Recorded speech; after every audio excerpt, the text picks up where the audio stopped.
folks, Dan McQueen. I'm running for the United States Congress in District 35.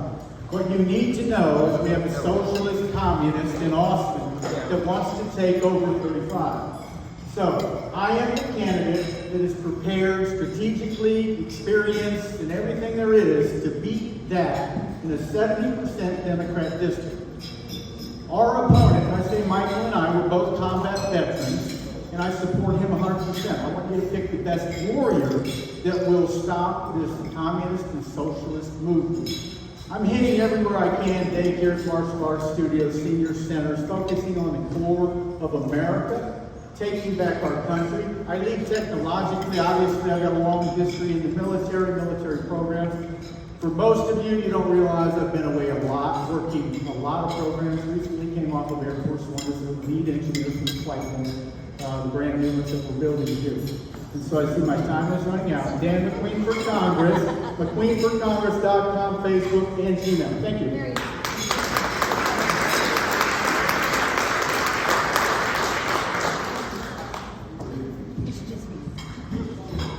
Good morning, ladies. Again, my name is Becky Eagler, and I'm the campaign coordinator for Alyssa Chan. And Alyssa couldn't be here this morning because she's at another meeting in Austin, but she wanted to send her thanks, her many thanks for everything that every one of y'all has done for us. We really appreciate it, and we know that it's been a long, hard fight.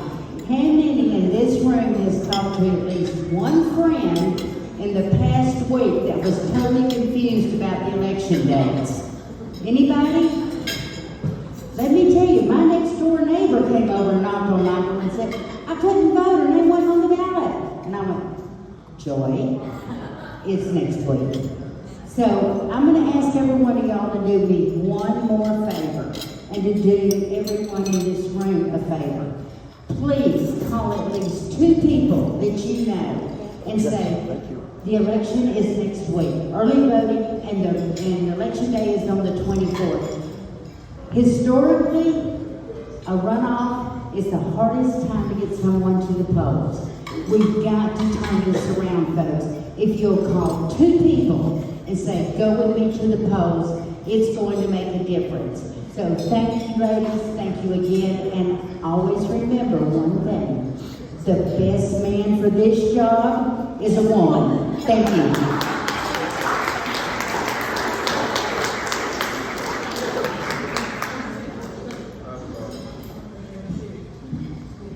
And I'll echo what Becky said. This race is going to be especially hard to get people out because how many people vote twice in 1 month? That's pretty unusual. So we're kind of stymied, so we need to overcome that to get people out to the polls and realize the primaries are quality control. You can't complain in November if you didn't vote in March and then May.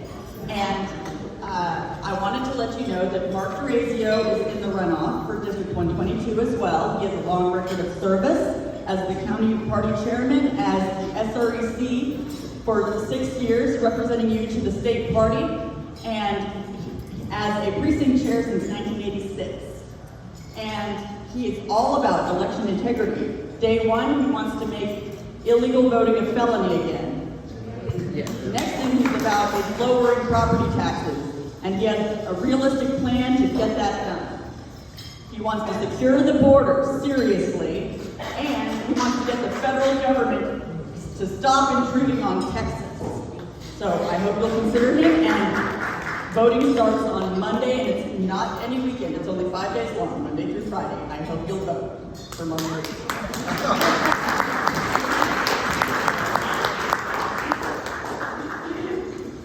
The next person we have up to speak to us is Natalia Godet, and she's here front as the director of the South Side RNC Center. And she's going to come up for a couple of minutes and tell us about her organization, what they're doing in San Antonio.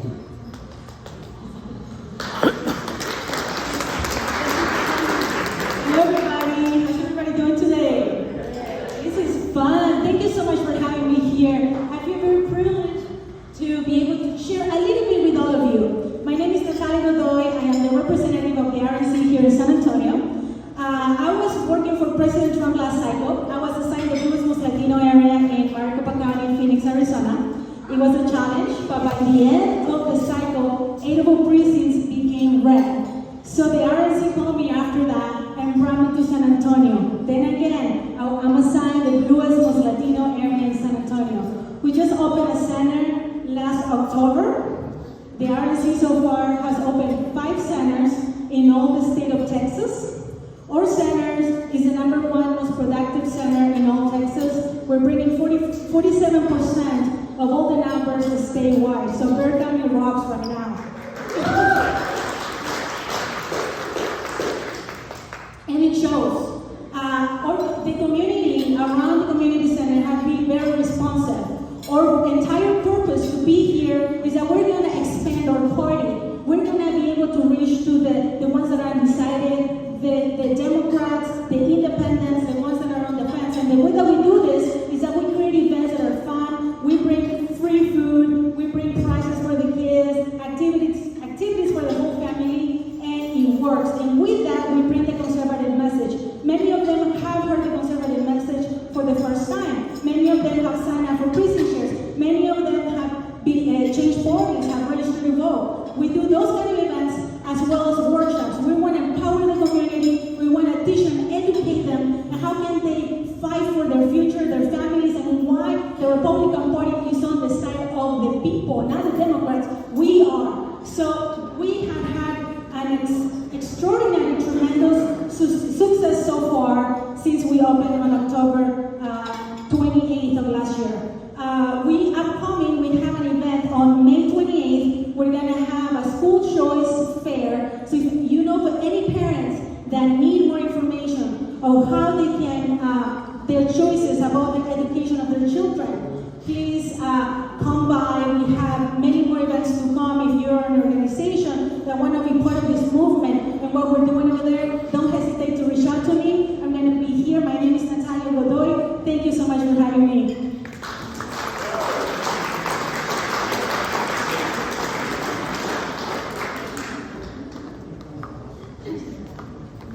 Next, coming to speak with us is Gabrielle. And rather than coming up as our chaplain or secretary, she's coming up as the CEO of Life Choices to talk to us a little bit about the pro-abortion issues going on currently. Thank you. Thank you so much. There are a few things going on right now. I am CEO of Life Choices Medical Clinic and Life Choices Care. We are 2 501c3s. One is your typical PRC that sees pregnant women that are in crisis.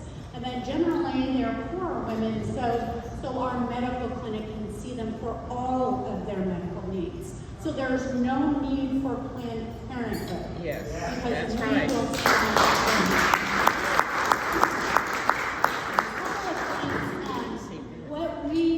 people have asked, what are we going to do after Roe v. Wade is overturned, if it is overturned? There will still be women who consider their pregnancies unwanted and a crisis. And so that is where we stand. There will still be women who can go to another state and get an abortion. I have 2 professional counselors on staff ready to provide support after abortion counseling. That's necessary because women who have abortions have PTSD. Sometimes immediately, sometimes 5 and 10 years later. So a lot of the addictions we're seeing with women, a lot of the aberrant sexual behavior we're seeing in women is happening because of the trauma they experience in abortion. Abortion hurts women, and we're there to support them. A couple of things that are happening in Texas right now. El Paso has a city council member that is proposed a bill to turn El Paso into an abortion sanctuary in the state of Texas. So you need to know that we are trying our best to get as many speakers there as possible, to get as many representatives as possible, because that's going to go up for vote. They want to be an abortion sanctuary. And the other thing that happened this last weekend in Texas is 2 pregnancy care centers in Denton, Texas were vandalized.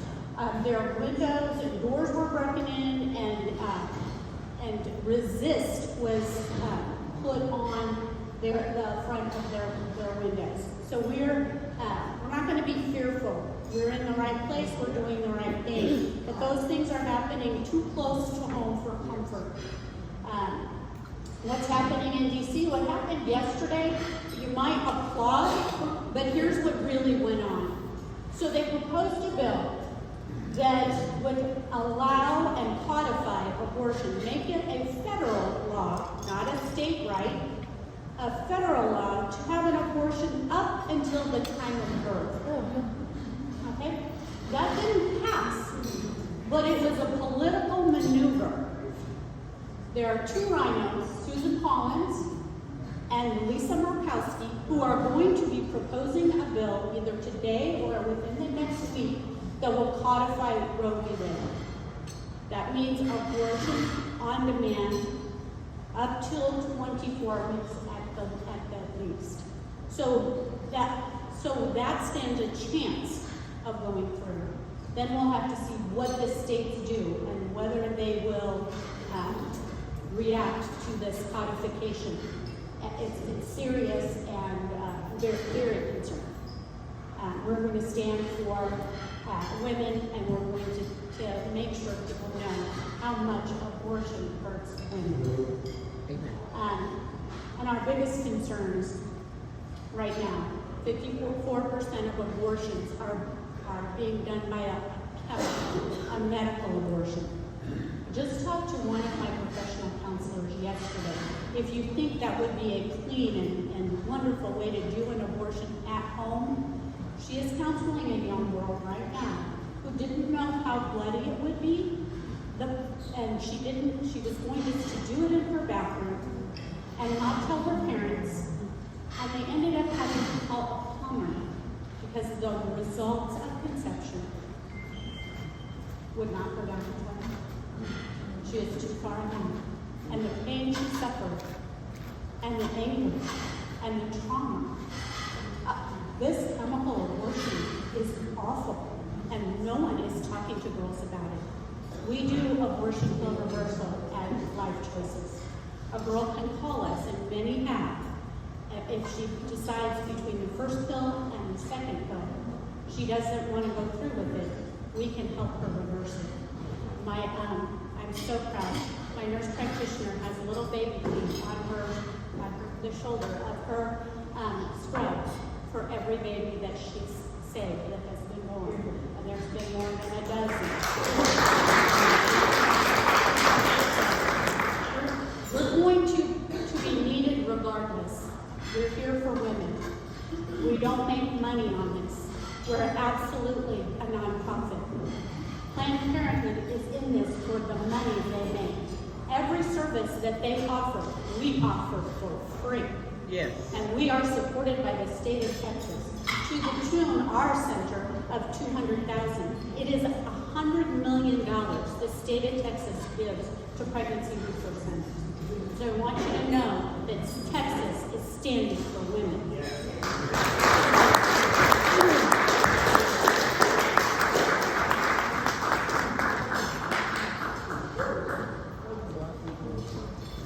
Thank you very much. It's sad, but we need to know. So appreciate your help. Thank you, Gabrielle. Next, we have a happy event. What we're going to do now is present to an outstanding scholar the Fern Burke Scholarship Award. And here to do that is Jackie Davidson, our scholarship chair.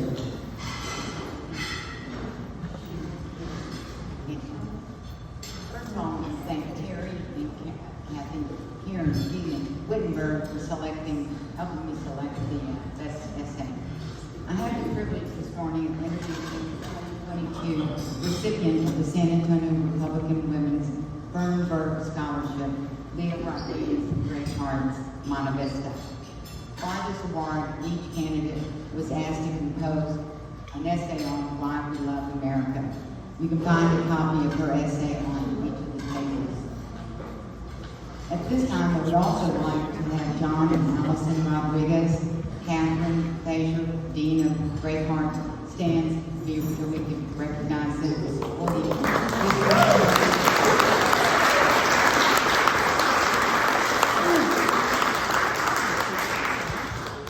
bright young woman, who is one of 7 children, drives herself back and forth from Vernon to Great Hearts, to attend Great Hearts. I'm so nervous.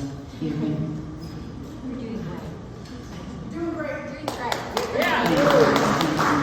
She has participated in numerous honors courses throughout her time. English, humane letters, biology, chemistry, physics 1 and 2, algebra 1 and 2, geometry, pre-calculus, calculus 1, Latin 4 and 5, and Greek 1 and 2. Leah has also received and been a recipient of the Great Hearts Augustine Award. In all of her free time, she enjoys participating in school activities such as track, golf team, and choir. She also has the time to volunteer 40 hours a week in the summers to Pine Catholic Camp and praying in front of Planned Parenthood. Yes. So far, this exceptional young woman has been accepted to not only UTSA San Antonio, but also the PSA program at Texas A&M and the Franciscan University of Steubenville in Ohio. It is my honor and privilege to award Leah Rodriguez with this year's Fernberg Scholarship.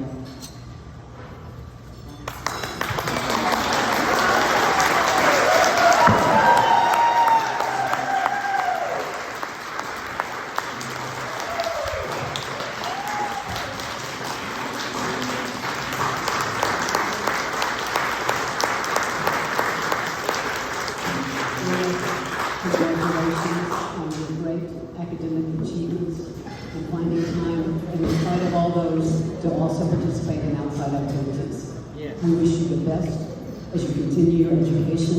On behalf of all the San Antonio Republican Women's Club, and today our speaker is a great example of a young woman who had ambitions and dreams and pursued education and became an exceptional woman in her later life. So we hope the same for you.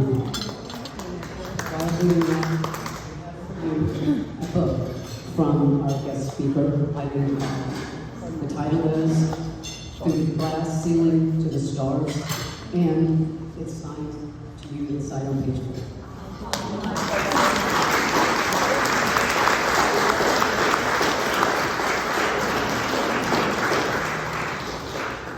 And we want you to have these wonderful flowers.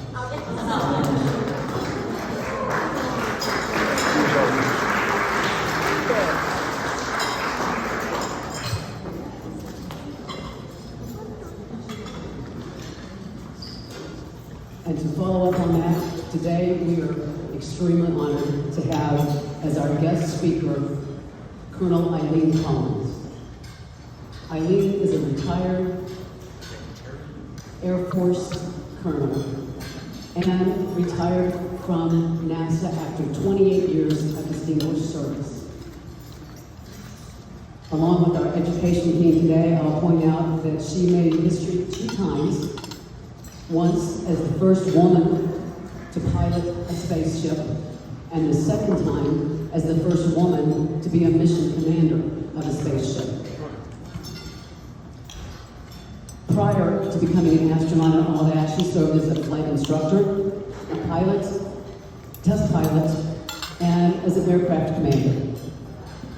She achieved a lot of master's degrees, postgraduate degrees, and things we don't know what it is, but she got a Master of Science in Operations Research, and she got a Master of Arts in Space Systems Management. That's not nearly as impressive as the work she did as an astronaut. And today, I want to welcome her to speak to us, and when she's done, she'll take a few Q&As, and as we're adjourning the meeting over at this table, she has brought books. If you want to purchase the book, she'll be happy to sign the book. And so, no further ado, please welcome Colonel Eileen Collins.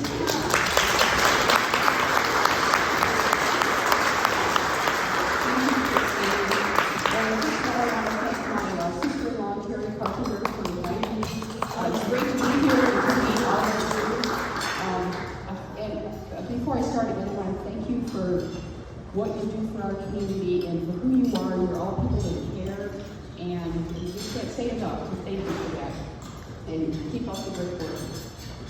So what I thought I'd do, I want to be able to answer questions because I know that people always have things to ask. What was it like in space? And you know, happy to answer any questions that you have. Ask me something hard. Don't ask me easy questions. So I thought in my prepared remarks, what I would do is answer the 3 most commonly asked questions that I get when I go out and speak. And the first one is, how did you get interested in space?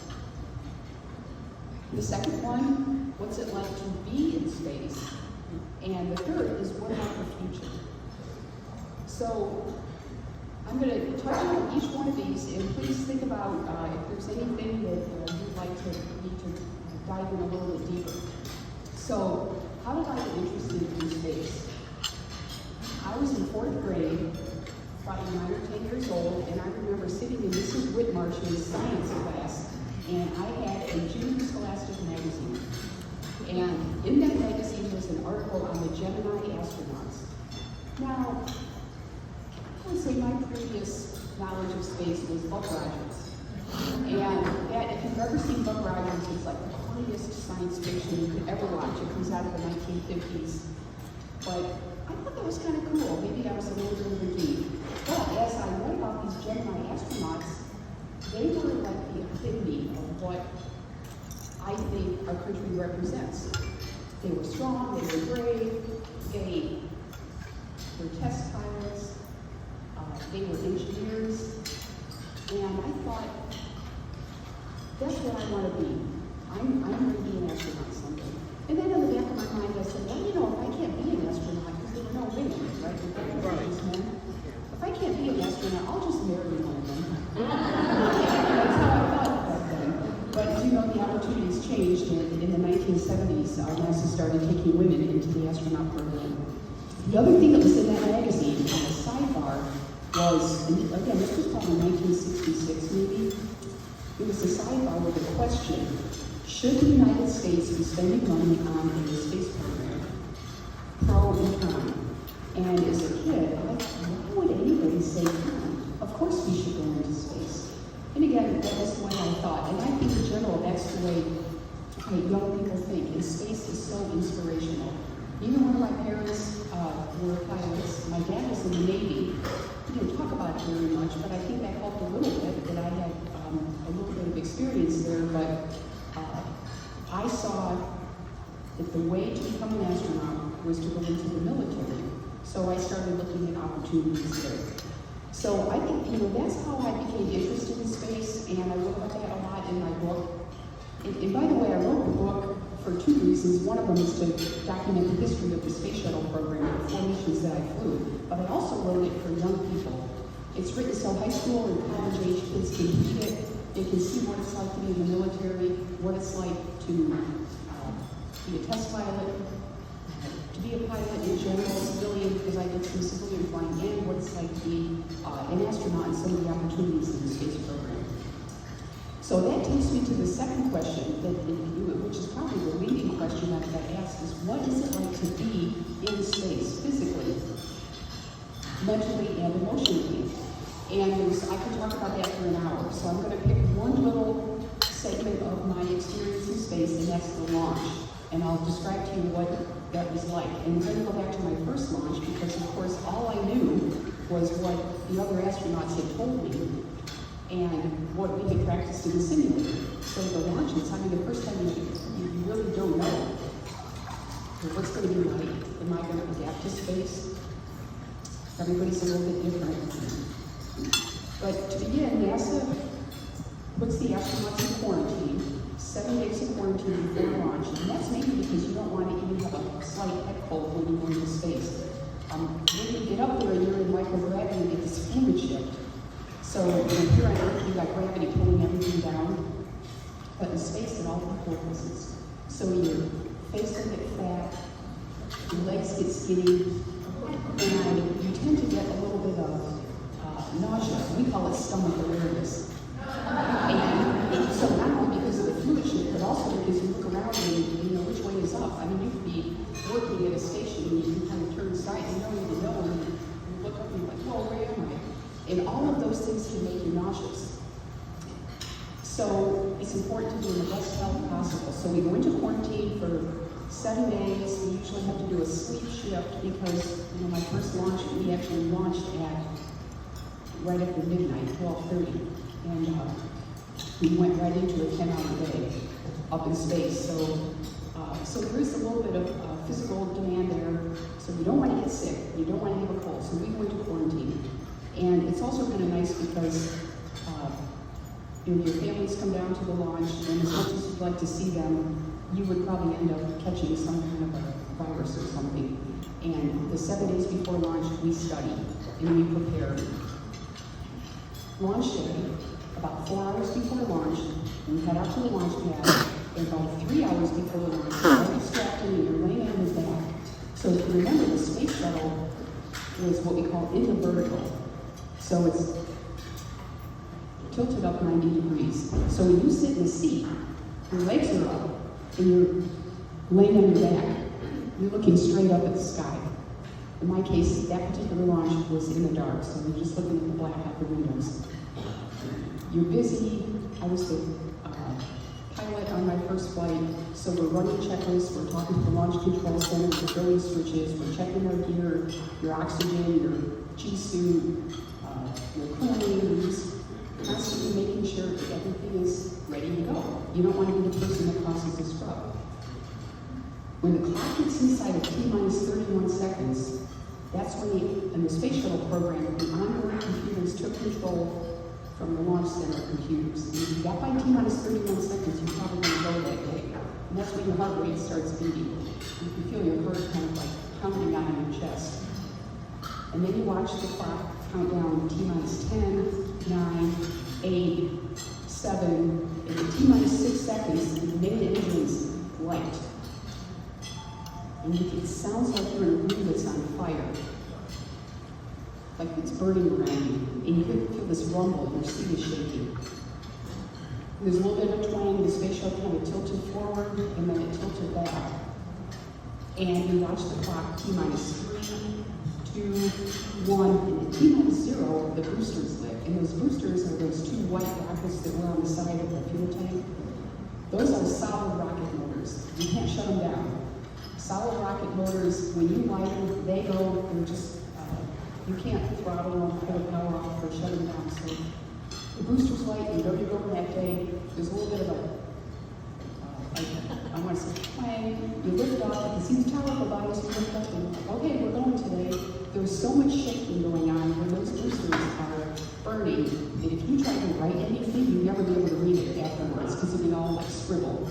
And most of the shaking takes place when you go through the jet stream. So you lift off, you're already going over 100 miles an hour by the time you cross the top of the tower, and now you're going through the jet stream. So my first launch was in February, and that's when the jet stream is the strongest. You can have like 100, you're going from maybe 0 wind on the surface, and in a couple of seconds you're going through 100-mile-an-hour jet stream.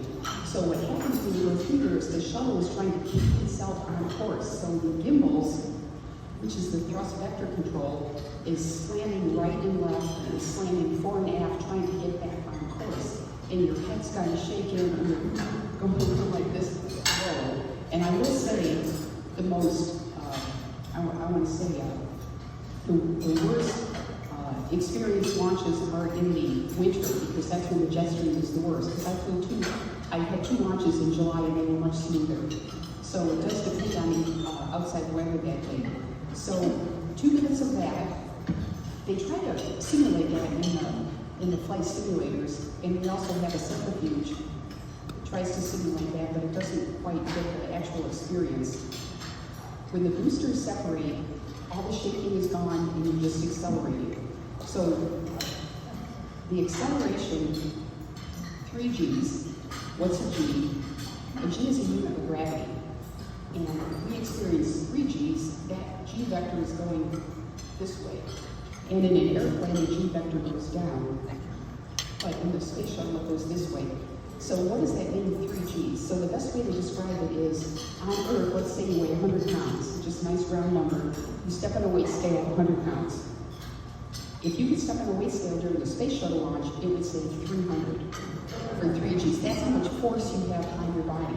And that will build up, you'll hit 3 Gs about 4 minutes or so, and you'll experience that up until about 8.5 minutes when you have main engine cutoff. Oh, and I forgot to mention, during the night launch, it's like you're flying through a thunderstorm because you've got the reflection from the engines and the boosters in the window. So it's quite the experience. I mean, seriously, if I had just walked off the street into a shuttle launch, I would be terrified. But all of those years of practice and experience get you so you can forget about your environment and be able to focus on the trajectory that the shuttle is going on and to do what it's supposed to do. And if it's malfunction, you can interact with that and not be distracted or scared by your environment. So the last thing is MECO, which is main engine cutoff. That happens at about 8.5 minutes. The computers shut down the engines. The pilot can do it, but the computers can do it so much better. When you have MECO, it's not like in a car where you step on the brakes and you get thrown forward. When you main engine cutoff, you go from 3 Gs instantly to 0 Gs. And there's no braking, you don't get thrown forward, but instead everything starts floating immediately. It gets very quiet. So instead of hearing the engines burning, all you're hearing is the fans. And you have your tethers are floating, the pages of your checklist are floating, your helmet floats up around your neck.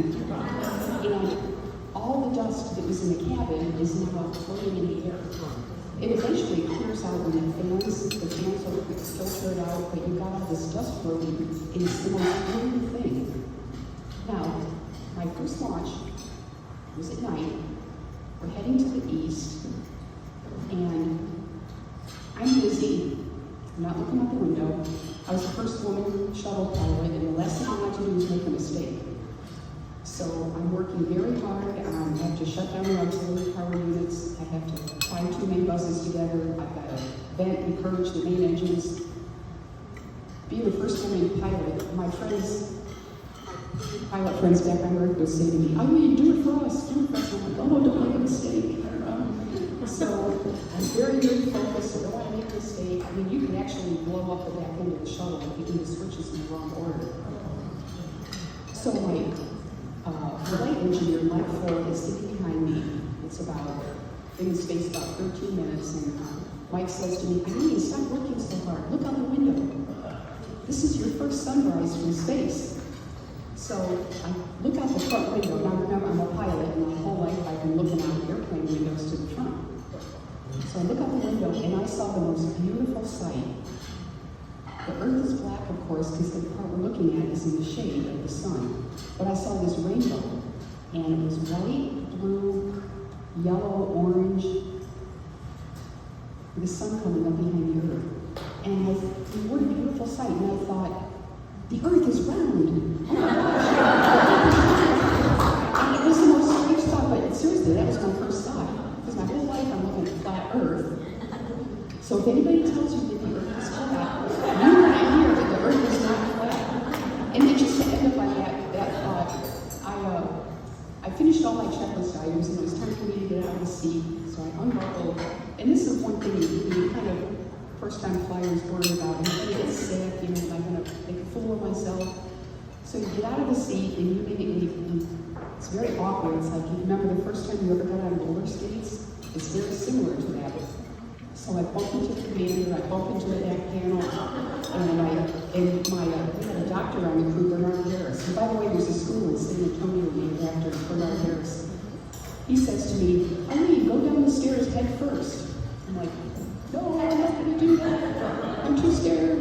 And I ended up, unfortunately, kicking him in the face. And to this day, I still apologize to him for I kicked my doctor in the face and not intentionally. And I could go on and on. I'm happy to answer questions later about what it looks like to adapt to microgravity over the long term. And NASA has a lot of research going on how does the human body adapt to zero gravity? How does it readapt to gravity when it comes back to Earth? And there's so much that we can learn about ourselves by removing that variable of gravity. So that takes us to, so I flew 4 times on the space shuttle, and it was between 1995 and 2005. And I retired, and I've been doing a lot of different things since then, but most of all, like right now, I'm to the National Space Council. So most of all, I try to advise the decision makers around our country as they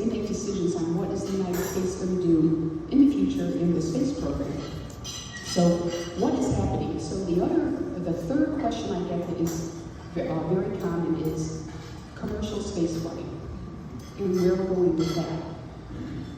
To really describe what we're doing with commercial space flight, I'm going to answer the question, where is space? Now, if I could just ask, like our scholarship winner here, congratulations, by the way, for all the great work that you did.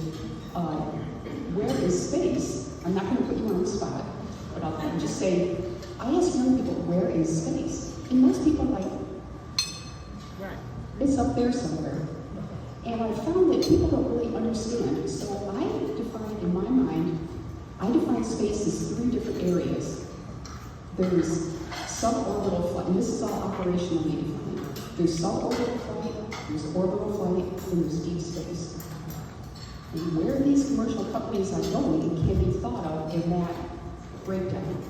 So suborbital, you go up and you come down. That's what Alan Shepard did in 1961. He launched out of Florida and landed right there in the water. He went up to 50, 60 miles.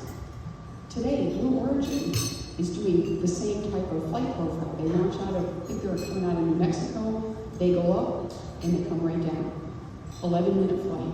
They land right next to their launch pad. That's called suborbital. You do not go around the Earth.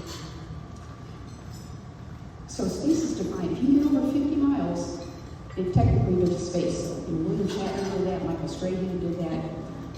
They have, yes, been to space. And now the 50-mile number, that kind of comes, that's kind of the number that the Air Force kicked back in the 1950s when their X-15 pilots went over 50 miles, they put astronaut wings on.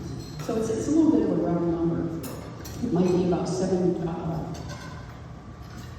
10 times higher than a commercial airliner flight. So that's suborbital. The next one is orbital. So what's different about that? Well, orbit, you go around the Earth, where you need to be at least twice as high. You need to be at least 100 miles to get the energy to go around the Earth and to get what we call the downrange velocity to go around the Earth. It takes a lot more energy and a lot bigger rocket to go around the Earth. That's what we did in the space shuttle program. We flew 200 miles to, actually the Hubble Space Telescope is at 300 miles up there. Orbits the Earth, makes a circle around the Earth once every 90 minutes. The space station is up at about 250 miles. Now, NASA's been doing that with the Gemini program, the space shuttle program, and the space station. SpaceX, which is the second commercial company I'll mention, they have succeeded in reaching orbit. So SpaceX is now taking our astronauts, NASA astronauts, to the space station. And you see that in the news. We launched 4 astronauts just last week. The other different thing about orbital flight is that to come home, you must have a heat shield. Okay, suborbital, you don't need a heat shield. You go up, you come down. Orbit, because of all the velocity that you have, you're going 18,500 miles an hour relative to the surface, 25 times the speed of sound. You must have a heat shield to come back. That is a technical challenge that SpaceX has mastered. NASA mastered that decades ago. But if your heat shield doesn't work, we actually killed 7 astronauts back in 2003 because the heat shield failed. There was a hole in it. So that is a very critical part of orbital flight. And then the third type of space flight that I think of is deep space. That's when you leave the Earth's gravitational field, for the most part, and you go to the moon, you go to Mars. And I brought my baseball with me to describe this. Okay, so my husband's a Yankee fan, and I took his Yankee baseball. So I can't lose this, or he'll be upset. It was actually on the table in the living room. Orbital flight would be like a tiny little flea on the surface of the space. I'm sorry, suborbital would be like a tiny little flea just jumping up and coming down. Orbital flight would be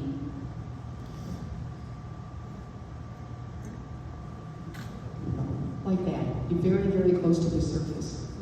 And I tell people that the Earth's atmosphere, it's like an apple skin on an apple. That's how thin the air is.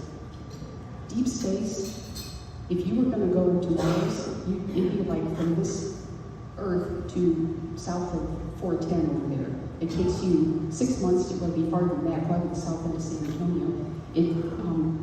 The Mars is 6 months away. The moon is 3 days away.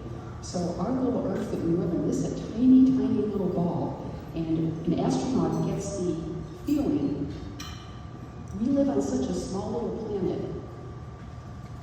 We are on the surface, and there's something called gravity, and of course the Earth is turning, and there's something called gravity that keeps us from getting flung off the surface of the Earth. The Earth is turning, and it's going around the sun.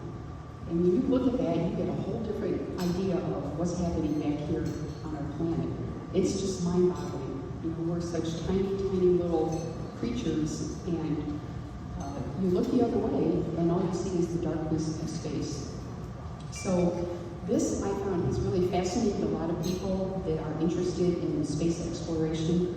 And we always say, like, these rich billionaires that are investing in space, it's good that we have them, because NASA is very supportive, because we do not have the budget, the money, to do everything we want to do in the NASA budget. So NASA reaches out to private industry and works with companies like SpaceX and Blue Origin, and they can raise money, and we can go much farther and much faster with the help of these private companies. So people are surprised that I say that, because they think, oh, NASA is kind of like we're competing with the private industry. No, we're actually working together. It's all the United States of America.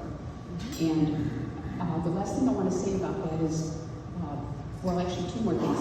China. So China is stating they're going to send their astronauts to the moon. They're going to have moon bases. They're going to have a constellation of satellites, communication and navigation around the moon. And we don't work with China in space. So our Congress, our United States Congress, does not allow NASA to talk with China at all. And I think I'm not going to get into the reasons why. I think most of you know. And now we have Russia that is now in a war in Ukraine. We have been partners with Russia since 1993, working together in the Mir program and the space station program. And right now on our space station we have 3 Russian, they're called cosmonauts, 3 Russian cosmonauts, and several, I think we have at least 3 of them. They just did a crew exchange. I think we have at least 3 Americans. They're up there working like there's no war going on. And we have an exchange flight in September. There's a woman cosmonaut who's going to launch on SpaceX, an American astronaut who's going to launch on the Soyuz. And we don't know what's going to happen with that. But the Russians have helped us for many, many years to get our astronauts to the space station, and they have been wonderful working with us in the space program. So it's hard for us to see what's happening with the leadership. And I'm not really sure where that's going to go, but there's an awful lot of talk about it. I would hope to see if we can cooperate, but I would hope to see that in a strategic realm we can do the right thing.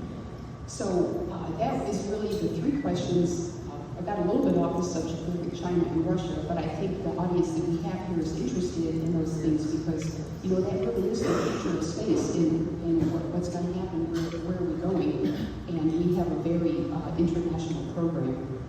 So I talked about how I got interested in space, what it feels like to be up there, and then just very, very briefly on the future of space. I covered a lot of topics. And what I'd like to do is see if there's anything on any of those topics that you'd like to know more about, or if there's something that I never mentioned in the first place that you'd like me to answer. I think she wants me to hit them now. Oh, so that's a good idea. We have a second mic here.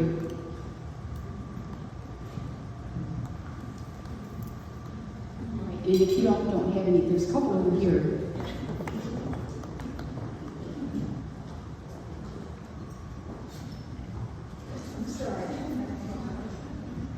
Yes, Colonel, thank you for being here, and I really appreciate hearing all your experiences. Awesome to meet you. My question are twofold. Ronald Reagan was talking about having colonizations out on the moon, Mars. Where are we at with that? And did you see any unidentified flying objects? Well, she just hit the 4th most common question. But, you know, so the thing I remember Ronald Reagan had, he had a strong president. He was tremendously supportive of the families, helped get like the Challenger Center started afterwards. You probably all know the Challenger Center is, you know, he inspires young people to choose careers in space. And he had the Star Wars, which was really a military program. And then I want to say the goal to get people back on the moon. So the last time any Americans, by the way, there's only been 12 people that have ever walked on the moon. They were all Americans. 1969 through 1972. No one's been on the moon since 1972. We want to go back to the moon. It's different this time, not just prove that we can do it and beat the Soviets, but we want to go back there. The number one reason is to test the equipment that the astronauts will need to live on Mars. And I mentioned the moon is 3 days away. If you have a problem, if your carbon dioxide removal system fails, or if your water filtering system fails, you can come back 3 days. If you're on Mars, which I say is 6 months away, but that's when the planets are on the same side of the sun. When the planets, Earth and Mars, are on different sides of the sun, it's a 2-year journey. So if your carbon dioxide removal fails or your water fails, you're dead. You cannot get back home and have they always say you have to have logistics to fight a war. You have to have logistics to go to space. So we're going back to the moon to test that equipment and make sure it's reliable so we can eventually go to Mars. And I saw SpaceX just 2 days ago. The SpaceX COO said, we're going to put people on Mars by the end of the decade.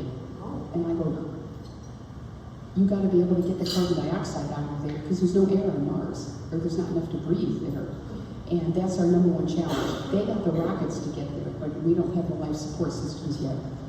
And then I think your second question was on UFOs, which I'm asked about all the time. So I will say I have seen numerous ETs or extraterrestrials in the simulator. So we're in the simulator and we're working on some kind of a malfunction, and then our instructors get these little, you know what they look like, those creatures. They go flying by the window. We're like, I need to report a unidentified flying object and ET out the window. But no, we've never seen anything. There's no evidence that we've ever seen anything, but you often see in the news that there's things flying around, and the U.S. military doesn't know what they are. I seriously doubt they're from China or Russia because they do not have the technology to do the things that these weird UFOs are doing. And I'm guessing, this is just me, it's my opinion, I'm guessing that there is phenomena, atmospheric phenomena, and whether it's coming radiation or the magnetic field, I think there's things happening naturally that we don't understand, and we need scientists to research it. I would not completely throw out the fact that there's intelligent life watching us.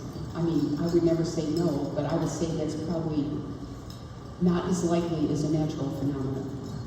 So, but I've never seen one. People think that I have, but I haven't. Yes, sir. Or do we have a question over? You want to take? Whoa, okay, we'll get you next. Colonel Collins, you've had such exciting adventures. How do you stay engaged and not bored with everyday life? Am I bored with everyday life? Yes, ma'am. You know, I will say one thing about that. I came back, so my whole life I've wanted to be an astronaut. I want to go to space so bad, and I work so hard, and you know, it's always, if you have a dream, you can get it. Just, you know, you go through life and you fail. Twice I did not get into test pilot school. I got in on the 3rd attempt. And I've had problems like medical, like my eyes. I was disqualified for pilot training for my eyes, and finally got that fixed, and I could go on and on. I finally get into space, and I'm like, oh, my whole dream of life. And then, you've all probably heard about Buzz Aldrin. He was the second man on the moon. He wrote a book called Return to Earth, because when he came back, he had massive depression, and he had mental health issues. He's very open about talking about it.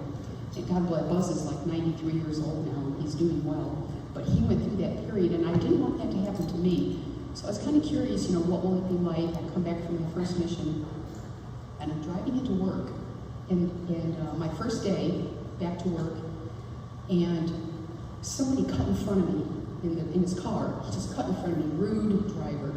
And I normally would have got really mad at that person, because that's just where I am. And I just went, you know what, I don't care anymore. They can all cut in front of me. And I just stopped worrying about the little things in life. And I think my return from space was more of a, there's bigger issues in the world, and all these little things that drain all the energy out of us, like getting mad at some idiot driver on the road, they got their own problems. Just stay away from them. I wish maybe say a prayer for them, which is I found myself doing that, and just focus on what's important in life. So that happened to me, and then I went and I had my daughter, flew another mission. I had my son, flew another mission. So I went on to continue doing things, and I think you've got to, I learned it's not just about me. Got to stop thinking about it's about me. There's bigger problems, and as you have all been talking about, we have a lot of problems that are bigger than us, and which is why I think you're all doing such a great job, taking care of the community and the problems that are out there. And again, it's not, if you just make it about you all the time, I think life is harder. But it's hard to get out of your own little life. And sir, you had a question?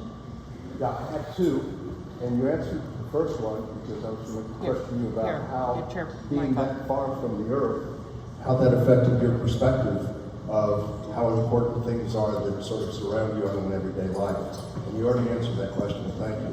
The second question I have is more mundane, but when you were speaking that you cooperated well with the Russians cooperated well with us, how do you evaluate their contribution versus their absorption of the technology that we shared with them? Were they equal partners in developing technology, or were they mostly receivers of the technology? Great question. I would say both ways. The difference so I started working with the Russians in 1993, and two cosmonauts came over to Houston. They were Sergei Krikalev and Vladimir Titov. I eventually flew with Vladimir, good friend of mine, Volodya, we call him. I know his family. By the way, these two men are wonderful people. These two Russians they live in a culture that's very different. And I was over there training twice. I think I know a little bit about their culture, but I'm not an expert. They think very different from us. But as far as the people are the same as us, the individual people. Their culture is just very different. So Sergei and Vladimir, we took them to an ATM machine. That was 1993. And we showed them how you put a card in, and the cash comes out, and the girls are like, whoa! And so they were like, watching them learn their culture was fascinating, but their technology was far behind ours. In the space program, the Russians like to, they have their Soyuz launch vehicle, it works, it's safe, they like to keep using the same technology. The United States, on the other hand, we always want the bells and whistles, and we're always trying to, put in the latest electrical, whatever, gadget. For years, it's like, get rid of the space shuttle, this old technology, and bring in the new technology. So we are more into investing in technology, and they're more interested in keeping the old technology going. Yes, they did learn from us, but I would say more important than the technology, what they learned from us is our culture. And I think it has helped the Russians in the space program. I can't really talk about the leadership because obviously they're making terrible decisions now. But in the space program, they have been watching how we work. We work as a team. We don't fight each other in the space as a crew. We work together as a crew. And it's not like, which crew member is going to get the next best assignment? No, is this mission going to be successful? So I think they really learned about how mission-oriented we are and how we need to work together as a team. So I think they got that from us in the space program. And I think that's good. I don't think we lost any, I would say, national security type technology to the Russians, but we have to the Chinese. And we've lost to the Chinese because they come and they steal it. And we know that. And that's why Congress does not allow us to work with China. But China has made leaps and bounds, and they certainly, if we're in a space race with anybody right now, it's China. It's not Russia. Russia does not have the money or the budget to do the kind of things in space that they want to. But China does, and that's why in space, I believe China could get back to the moon, or get to the moon for the first time for them before we get back. And I also think they could certainly get to Mars before we get to Mars. We have the technical ability to do it, we just don't have the money, because we don't have the money from Congress. But that's why SpaceX is so important. and other companies like that. So, Thank you. how we doing for do we have time for more questions? We are, yes ma'am. Does SpaceX and then what's the other one? SpaceX, Blue Origin, Boeing, Sierra Nevada, there's quite a few. Are you concerned that they can take any satellites up that would benefit their companies or that we don't know about? Yeah, so the satellites that, so SpaceX has the Starlink system, which by the way has helped the Ukrainians. So apparently, from what I only know is what I read in the paper, when Russia made their first move in Ukraine, they took down a lot of the communication ability, but the Starlink system, which was launched by SpaceX, and Elon Musk runs SpaceX, they went in and they fixed their software so the system came back up. And it has really helped the Ukrainians a lot. So things like that are, having private industry do that has really helped, I want to say, in this case, the Ukrainians, but it could be, that concept could be projected into some future potential conflict, that we have the technology to do that. But as far as you're asking about the satellites, probably the biggest risk in our space program right now is the space junk that's up there. We have satellites that do our communication, our navigation, they make your phone work. If those are taken out for some reason, it could massively change our life here on Earth. And how could we lose our satellite capabilities? There's space junk could accidentally hit. There are adversaries like China, Russia, what, about 6 months ago, they shot down one of their own satellites to prove, hey, look at us, we have the technology to shoot, your satellite. And China has done the same thing. Actually, frankly, the United States has done it years ago, and to prove that we have the capability, we don't do that anymore. Because if you shoot down a satellite with one of your missiles, you create tons of space junk, and that's a hazard to, you can have a collision up there. So, I could go on and on about the satellites, but I think we all know how important they are for our everyday life. And President Trump started the Space Force back, I think it was 2018. That was the right thing to do. There was a lot of controversy about what it was going to cost, but the Space Force now has their own budget, and they are protecting our assets in space. So that